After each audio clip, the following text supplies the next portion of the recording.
In this exercise, they're telling us, the Central Administration Bureau of Fondo Mi Vivienda orders that the premium paid by the J8 individual is of just the expectation of that individual loss loaded by theta, which is a positive number.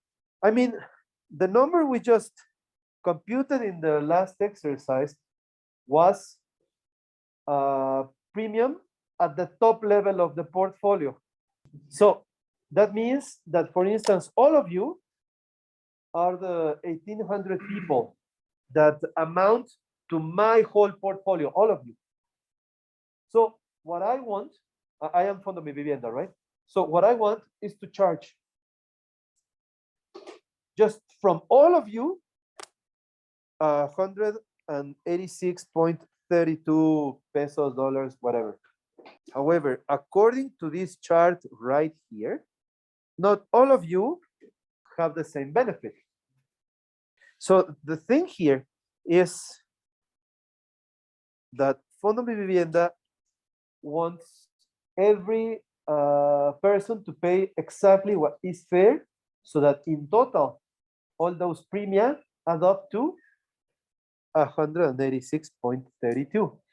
Now, can you compute what is this number right here? Now, since the answer is right below here, allow me to just cover that. So we really know that the expectation of S is 160 and that the variance is given by this. We also know that C should equal this. Now, a proper translation, no, more than a translation, a proper interpretation. Do you want to play? No, thank you. I'd like you to stop playing, actually. Okay, a proper interpretation of the sentence of the exercise is that C equals this.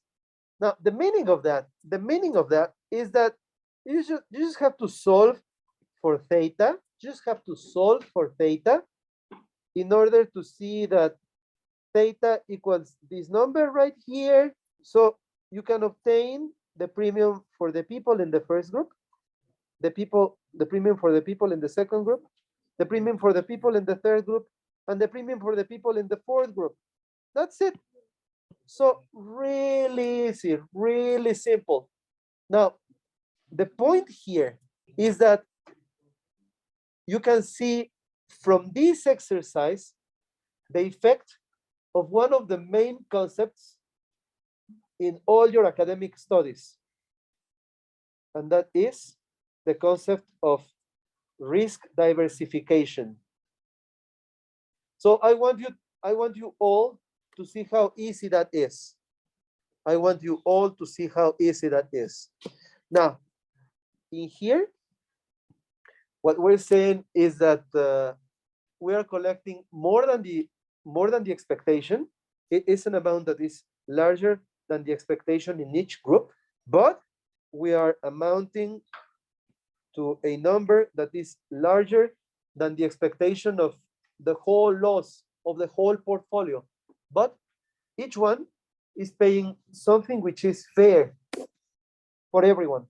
So get this, they were supposed to receive 1 peso or 2 pesos. That was it, 1 peso or 2 pesos. But you're charging just, see, for instance, to these guys, you're charging just 2 cents for the people in the first group, 4 cents for the people in the second group. 11 cents, that's larger for the people in the third group. But I bet that group has a benefit. Okay, it is a benefit of only 1, but the probability of default is 5 times the probability of default of the people in the other 2 groups. You see? So we're diversifying the risk among the whole pool of people. You see? So this is just the effect, that notion. So what is it? Risk diversification. It is when you're able to make a whole pool of people to pay for the risk so that your probability of default is of less than, in this case, 5%. You see? Now here I just give you a couple of exercises. How many contracts are to be sold in example, blah, blah, blah. So that instead of having 95%, you can raise that to 97.5% chance of making a profit. How many for a 99% chance? Now, this, the spirit of this particular question for this particular percentile is that I was working with a group with this exercise once, and they were trying to solve it with a two-tail distribution, you see? So if you're to distribute 5% among two tails, right, you would have 97% in one of the tails and 2.5% in one of the tails and 2.5% in the other. Now, in this case, well, that thing is just incorrect because you're supposed to work with only one tail. That means that, that means that you should amount for the whole 5% in this right tail. However, I thought that it was also interesting to see how the exercise would change if you wrote 97.5% instead of 95%. So that's just the spirit. Now, the calculations are just the same. I mean, you will just end up computing a larger premium, right? But I believe that this explanation is a rather interesting one because it makes you focus on the fact that you're working with a one-tail distribution, right? Instead of a two-tail distribution, okay? Now, this other exercise right here, this is an exercise that I would really much appreciate if you could work on right now, because I mean, it is interesting. It will also be important in the remainder of the course. So allow me to just yeah, put a frame over there and ask you to work on it right now. So Z is a random variable. Z is a random variable. This random variable represents what the insurance company is going to, the part that the insurance company is going to cover, right? So please help me to build this one.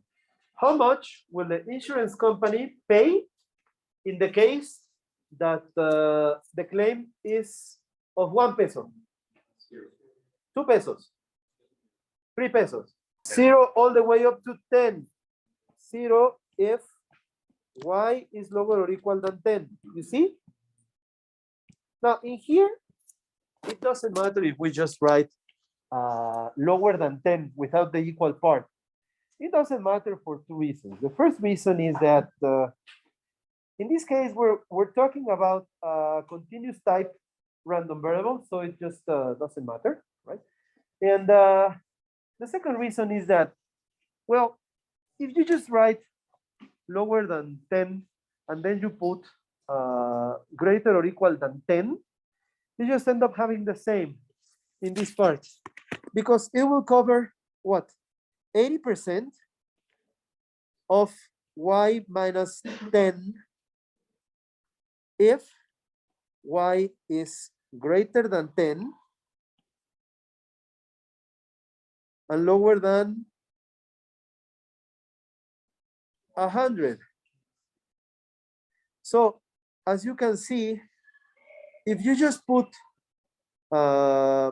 greater or equal than 10 in here, then the insurance ends up covering precisely the same as in this case right here, because it'd be 10 minus 10, that's just 0.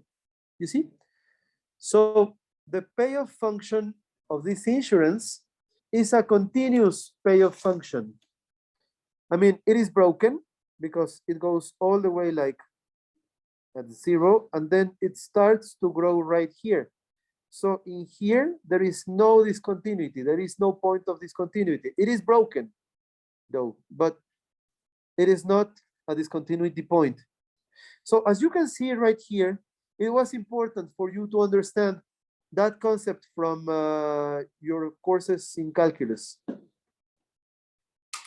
Points of discontinuity. So in this case, we do not have a discontinuity. However, the function is not smooth in here. You see? So it is very important for you to understand that the function is continuous right here, but it is not smooth, and therefore it is not differentiable right here. So now you can see the difference between those two ideas. One thing is continuity, and the other very different is differentiability. So the function is continuous right here, but it is not differentiable. You see?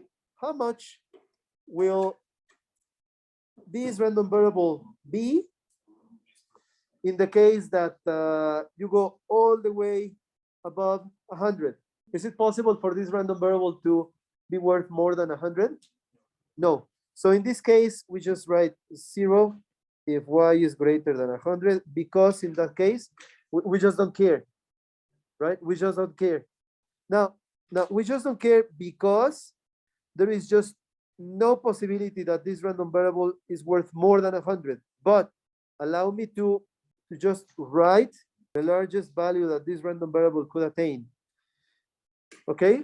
Just as if we had a limit at the top. Okay? So what is the greatest value that Z could attain? 72, what is that? 90, which is 100 minus 10, that's 90 times 0.8, so that's 72.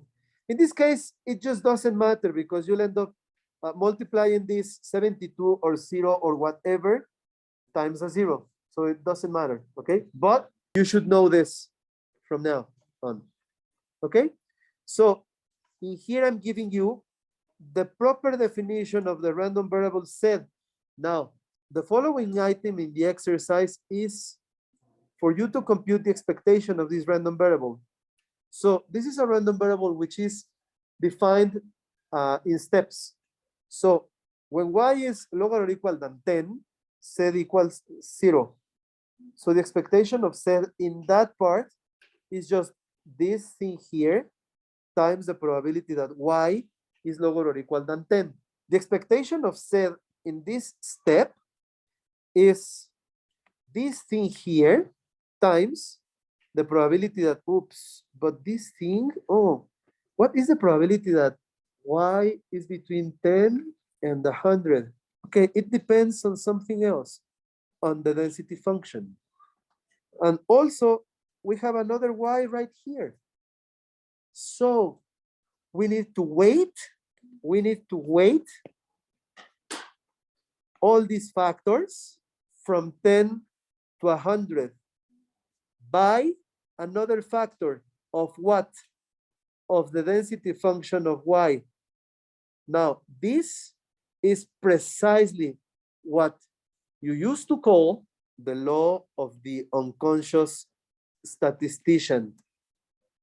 This is precisely what you call the law of the unconscious statistician. All you need to do in order to compute the expectation of Z is just the density function of y, not Z. So does that mean that we don't need to compute the expectation of Z, or that it is incorrect to do that? Well, it means that you don't need to compute the density function of Z. However, you would be wise to at least try to do so. Now, in this case, you don't need to do it.